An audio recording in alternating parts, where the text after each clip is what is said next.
Bismillahirrahmanirrahim. Assalamualaikum warahmatullahi wabarakatuh. Selamat pagi 12 Pekes. Sekarang udah masuk ke bab 3. Bab pertama kemarin kita bahas tentang kebutuhan rasa nyaman, tidur, dan istirahat. Bab 2 kemarin kita bahas tentang oksigenasi. Dan bab 3 sekarang kita lagi bahas tentang obat, penggolongan obat. Oke, sebelum kita bahas lebih dalam, Ibu akan jelasin sedikit tentang kebutuhan rasa nyaman dan tidur. Di bab ini kita akan menganalisis kebutuhan rasa nyaman, tidur, dan istirahat. Kemudian melakukan pemenuhan kebutuhan rasa nyaman, tidur, dan istirahat. Pengertian rasa nyaman, tidur, dan istirahat yaitu nyaman adalah kondisi yang telah terpenuhi kebutuhan sangat mendalam dari diri manusia berupa kebutuhan rasa ketentraman elegan karena akan kebutuhan telah terpenuhi. Sedangkan istirahat adalah keadaan tenang, rileks, tidak adanya stres emosional serta terbebas dari kondisi cemas. Ada beberapa kondisi yang membuat seseorang dapat beristirahat, diantaranya merasakan bahwa segala sesuatu berjalan dengan normal. Kemudian yang kedua merasakan diterima, yang ketiga merasakan bahwa dirinya mengerti apa yang sedang berlangsung, terhindar dari berbagai luka dan ketidaknyamanan, merasakan puas sudah melakukan aktivitas yang berguna. Kemudian ada tidur. Tidur adalah suatu kondisi perilaku dari suatu individu yang relatif tenang yang terjadi pada suatu waktu tertentu. Jadi yang namanya istirahat, rasa nyaman, dan tidur itu berbeda. Jadi yang tadi rasa nyaman itu berarti kebutuhan yang sangat mendasar berupa kebutuhan rasa ketentraman. Sedangkan istirahat itu adalah keadaan tenang dan rileks. Sedangkan tidur itu adalah perilaku dari individu. Kemudian ada tahapan tidur. Di materi udah ada catatan kan kalian. Jadi tahapan tidur itu yang pertama ada pola tidur biasa atau NREM. Pola tidur biasa atau disebut dengan NREM atau pola tidur NREM merupakan singkatan dari non-repeat eye movement, gerakan mata tidak cepat. Jadi kalau kalian lagi tidur disuruh dipaksa tidur merem, nggak bisa merem. Jadi yang namanya tidur NREM non-repeat eye movement itu adalah ketika kalian tidur dalam keadaan mata tertutup tidak cepat. Jadi ada rasa ngantuk, jadi kalian kalau tidur pelan-pelan. Jadi sama kalau kalian lagi di kelas, ibu lagi nerangin, ngantuk, tidur kan. Kemudian pola tidur NREM itu diartikan sebagai mekanisme tidur yang nyaman dalam tidur gelombang pendek. Biasanya durasi tidur NREM biasanya kurang lebih 1 jam. Tanda-tanda tidur secara NREM diantaranya adalah mimpi berkurang. Saat keadaan istirahat, bagian otot mulai rileks, tekanan darah menurun, kecepatan nafas menurun, metabolisme turun, kemudian gerakan matanya lambat. Jadi kalau kalian kekenyangan, kemudian kalau nggak kekenyangan, 1 kekenyangan, 2 nggak sarapan, kemudian ketiga lemes, nah itu NREM-nya berjalan di situ. Jadi kalian di kelas itu rasanya ngantuk, kemudian lama-kelamaan matanya akan merem gitu kan. Kemudian ada dalam tidur NREM ini ada beberapa tahap dengan ditandai dengan pola gelombang otak. Yang pertama ada tahap pertama. Tahap pertama terjadi selama 5 menit. Di kondisi seorang sadar beralih menjadi tidur. Jadi tahap pertama itu 5 menit dari sadar jadi tidur. Pada tahap pertama ini, tidur NREM memiliki karakteristik seperti merasakan kabur dan rileks. Kemudian mata bergerak ke kanan dan ke kiri. Ketiga, kecepatan jantung dan pernafasan turun secara jelas. Gelombang alfa sewaktu seseorang masih sadar diganti dengan gelombang beta yang lebih lambat. Kemudian tahap kedua ini merupakan tidur secara ringan dan proses tubuh terus-menerus. Karakteristik tahap kedua ini yaitu mata masih bergerak-gerak. Kemudian kecepatan jantung dan pernafasan turun dengan jelas. Suhu tubuh dan metabolisme menurun. Tahap NREM kedua ini umumnya berlangsung singkat dan berakhir dalam waktu 10 sampai dengan 15 menit. Pada tahap ini bangun relatif mudah. Jadi tahap pertama kalian lagi ngantuk. Tahap ketiganya ini kalian udah tidur terus ibu bangunin. Nah, itu jadi kalian masih dalam keadaan sadar tapi ngantuk, kemudian ibu bangunin. Ini adalah tahap NREM kedua, jadi kaget, masih bisa dibangunin. Kemudian ada tahap NREM-nya ketiga. Tahap NREM ketiga merupakan awal dari tidur. Dalam tahap NREM ketiga berlangsung 15-30 menit. Karakteristik tahap NREM ketiga yaitu otot dalam keadaan santai penuh. Jantung berdetak cepat, pernafasan mulai menurun, kemudian sulit dibangunkan dan jarang bergerak. Ini namanya kalian tidur di rumah, tidur siang ya. Kemudian ada tahap NREM keempat. Tahap NREM keempat, tahap tidur ini berlangsung selama 15-30 menit tadi, sama dengan NREM ketiga. Karakteristiknya predominasi gelombang delta yang melambat, kecepatan jantung dan pernafasan turun, berada dalam keadaan rileks, jarang bergerak dan sulit dibangunkan. Oke, kita lanjutin. Jadi yang kedua yaitu pola tidur paradoksikal atau REM. Yang pertama tadi NREM, non-repeat eye movement, jadi memejamkan mata secara perlahan. Kalau di tahap kedua ada pola tidur paradoksikal atau REM, yaitu repeat eye movement, gerakan mata cepat. Tipe tidur ini disebut dengan paradoksikal karena di saat tidur kondisi otak benar-benar dalam keadaan aktif. Pada pola tidur paradoksikal atau REM, mimpi yang timbul saat tidur terlelap masih bisa diingat kembali. Sebaliknya, pada tahap tidur NREM, mimpi tidak dapat diingat. Jadi, kalau tidur REM itu mimpinya masih bisa diingat. Jadi kalian tidur dalam keadaan masih tidur rileks. Kalau NREM itu kalian tidurnya tidur ngantuk, jadi terus dibangunin. Jadi kalian tadi mimpi apa lupa. Sebaliknya pada tahap pola tidur paradoksikal atau REM, mimpi yang timbul saat tidur terlelap masih bisa diingat. Sedangkan untuk NREM, mimpi tidak dapat diingat.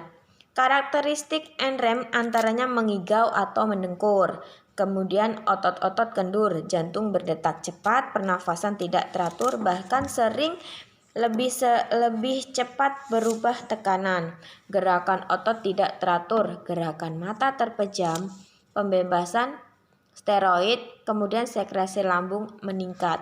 Fase tidur REM atau tidur nyenyak berlangsung kurang lebih 20 menit. Apabila dalam tidur malam, pola tidur REM ini berlangsung selama 6-8 jam. Pola tidur REM dan NREM ini berlangsung secara bergantian sebanyak 4-6 siklus. Kemudian waktu yang dibutuhkan untuk tidur. Waktu yang dibutuhkan untuk tidur itu ada bayi baru lahir, bayi toddler atau masa anak, kemudian prasekolah, usia sekolah, kemudian dewasa pertengahan, dewasa tua itu berbeda. Faktor yang mempengaruhi tidur. Faktor yang mempengaruhi tidur itu ada penyakit. Yang kedua ada lingkungan, yang ketiga motivasi, yang keempat kelelahan, yang kelima kecemasan, alkohol, obat-obatan, dan nutrisi. Bagaimana penyakit seseorang dapat mempengaruhi tidur? Ya, sakit atau penyakit yang diderita seseorang sangat mempengaruhi tidur. Orang sakit memerlukan waktu tidur lebih banyak daripada orang yang tidak sakit. Namun, sakit atau penyakit terkadang justru membuat klien menjadi kurang tidur atau tidak dapat tidur. Contohnya, pada pasien sakit asma akan sulit untuk tidur. Kemudian bronkitis, batuk, berdahak yang terus-menerus. Kemudian penyakit kardiovaskuler, tekanan darah tinggi, jantung, ya. Kemudian penyakit saraf, sakit kepala, dan lain sebagainya. Kemudian yang kedua, faktor lingkungan.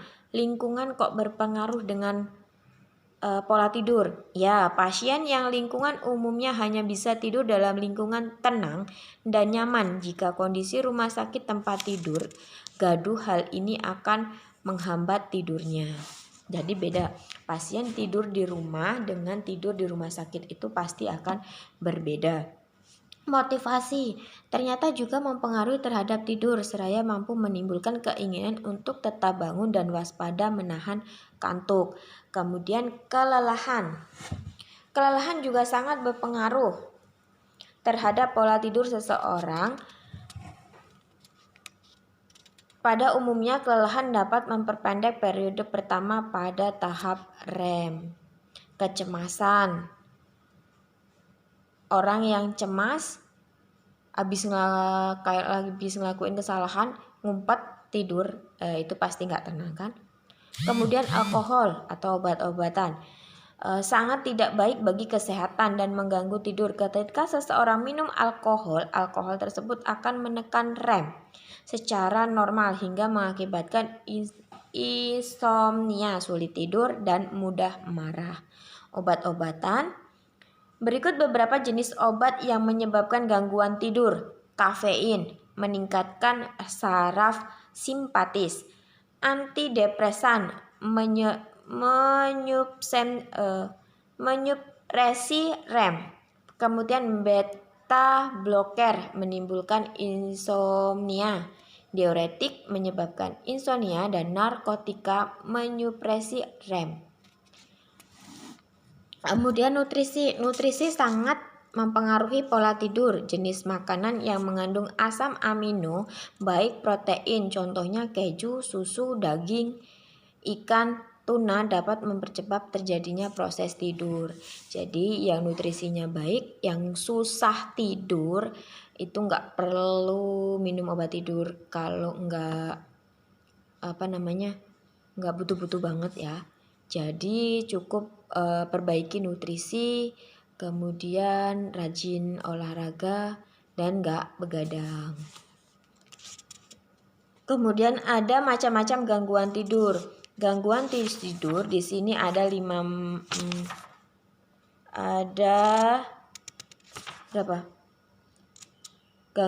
macam-macam gangguan tidur. Yang pertama, definisi gangguan tidur. Gangguan tidur itu artinya berbagai macam masalah yang dapat mengakibatkan seseorang tidak dapat tidur. Kemudian penyebab dari gangguan tidur itu yang pertama pemakaian obat tadi seperti dekongestan, kortikosteroid, dan bronkodilator.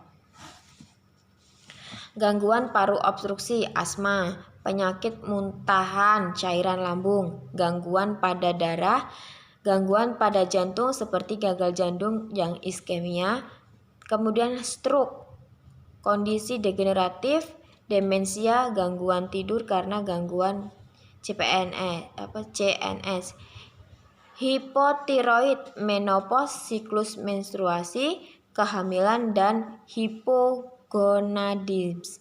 Kondisi lain seperti demam, nyeri, dan infeksi. Kemudian ada kondisi psikologis yang menyebabkan gangguan tidur. Depresi menimbulkan gangguan REM, post-traumatic syndrome, pemakaian obat-obatan psikotropika, pemakaian dan pembebanan atau stres, kondisi lingkungan yang dapat menyebabkan gangguan tidur. Ada kejadian mengancam nyawa, kemudian gangguan siklus tidur akibat waktu kerja yang tidak tetap, kemudian lingkungan bising. Klasifikasi gangguan tidur, ada gangguan tidur primer. Gangguan tidur primer ini adalah masalah tidur yang menyebabkan berasal dari gangguan mental.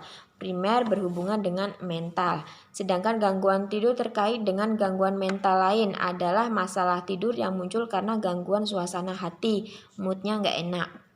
Kemudian gangguan tidur akibat kondisi medis umum, yaitu masalah tidur yang diakibatkan oleh pengaruh fisiologis langsung kondisi medis. Kemudian gangguan tidur akibat zat. Gangguan ini merupakan gangguan tidur akibat pemakaian atau penghentian pemakaian zat. Kemudian macam-macam gangguan tidur. Ada insomnia, yaitu ketidakmampuan dalam mendapatkan tidur yang baik. Kemudian yang kedua ada hipersomnia, adalah gangguan tidur yang karakteristiknya berupa tidur berlebihan.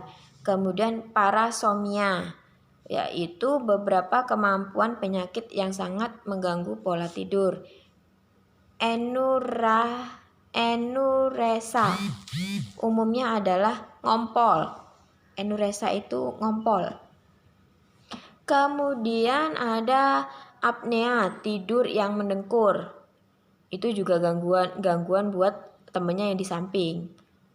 Gangguan buat kalau ngoroknya cuma sekitar dia sendiri yang denger sih nggak masalah, tapi kalau sampai satu keluarga yang denger itu pasti mengganggu kan. Kemudian ada narkolepsi, berupa suatu kondisi yang tidak mampu mengendalikan diri untuk tidur. Jadi ketika dimana aja ketemu bantal atau lagi santai langsung tidur, itu namanya gangguan. Ngigau yaitu disebut dengan gangguan tidur bila terlalu sering dan di luar kebiasaan. Fungsi dan manfaat tidur. Fungsi tidur itu apa sih? Yang pertama, mampu memulihkan keseimbangan alami antara pusat-pusat saraf. Kemudian dapat memperbaiki keadaan fisiologis dan psikologis, mampu menghilangkan dan melepas stres dan ketegangan. Manfaat tidur: hidup lebih sehat dan awet muda, memperindah wajah dan tubuh.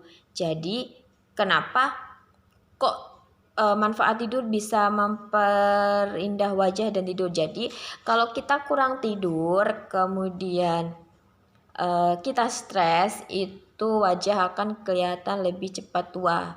Kemudian ada kurang istirahat, ada lingkar mata. Jadi raut mukanya itu biasanya bangun lebih fresh, ini jadi layu, lesu, kemudian jadi kelihatan karena kurang tidur ya. Kemudian pada tubuh, pengaruhnya pada tubuh apa? Kalau orang dengan gangguan tidur itu pasti dia akan mengalihkan tidurnya itu biasanya dia akan makan apapun. Misalnya malam dia nggak tidur, jam 9-10 dia belum tidur, biasanya di jam 11-12 itu dia akan merasa lapar. Jadi dia akan makan, setelah itu baru dia ngantuk terus tidur. Nah di situ ada perubahan tubuh. Biasanya kalau yang lebih gemuk atau yang mudah gemuk itu akan cepat gemuk. Kemudian kalau yang kurus ya berarti yang gemuk jangan ngiri sama yang kurus ya. Kemudian menjauhi stres. Ya, jadi kalau kita tidur itu menjauhi stres, jadi kita nggak lebih stres, badannya lebih rileks gitu kan. Kemudian mencerdaskan otak. Jadi keadaan seseorang tidak dapat tidur secara terus-menerus selama 17 jam, seperti minum 2 gelas alkohol. Jadi kenapa tidur kok bisa mencerdaskan otak? Tidur sesuai dengan kebutuhan itu akan mencerdaskan otak, karena otak kita itu beristirahat, kemudian kita bangun lebih fresh, kita akan menerima materi, pelajaran atau apapun itu dengan siap, nggak ngantuk, nggak kelelahan. Jadi kita rasanya udah siap, kemudian tubuh menjadi ideal. Nah, yang berat badannya nyium aroma makanan, berat badannya udah naik 1 kilo. Oke. Sekarang tidurnya diperbaiki. Kemudian apa lagi? Oke, bagi seseorang yang sedang menjalankan diet nih, tidur menjadi salah satu alternatif yang mendukung program diet tersebut. Kurang tidur dapat menimbulkan turunnya metabolisme tubuh yang mengakibatkan nafsu makan meningkat. Nafsu makan meningkat dapat mempengaruhi peningkatan berat badan. Oleh karena itu, seseorang harus membiasakan diri dengan tidur yang cukup agar bisa hidup dengan sehat. Oke, sampai di sini. Ada pertanyaan? Nanti silakan beritahu Ibu di bawah ya, komen-komen di bawah. Untuk tugas di sini Ibu ada PR. Nanti kalian buat video kayak Ibu kayak gini juga. Ibu kasih pertanyaan, kalian jawabnya pakai video. Oke, jawaban pertanyaan pertama, simak ya. Dicatat di buku, kemudian besok diselesain. Kita akan bahas mengenai pengertian aja deh. Tadi kan di penyebab gangguan tidur ada pemakaian obat. Nah, obatnya itu obat dekongestan, kemudian kortikosteroid dan bronkodilator. Pertanyaannya, apa sih yang dimaksud dengan dekongestan, kemudian kortikosteroid dan bronkodilator? Oke, itu dijelasin apa, kemudian obatnya itu contohnya apa sih gitu ya. Contoh obatnya itu apa? Silakan kalian cari, nanti kalian kasih tahu. Ini Bu, contoh obatnya gitu. Oke. Kemudian ya itu yang pertama. Untuk untuk di materi tidur. Untuk di sini sudah paham ya. Terima kasih atas waktunya. Ibu akhiri. Wassalamualaikum warahmatullahi wabarakatuh.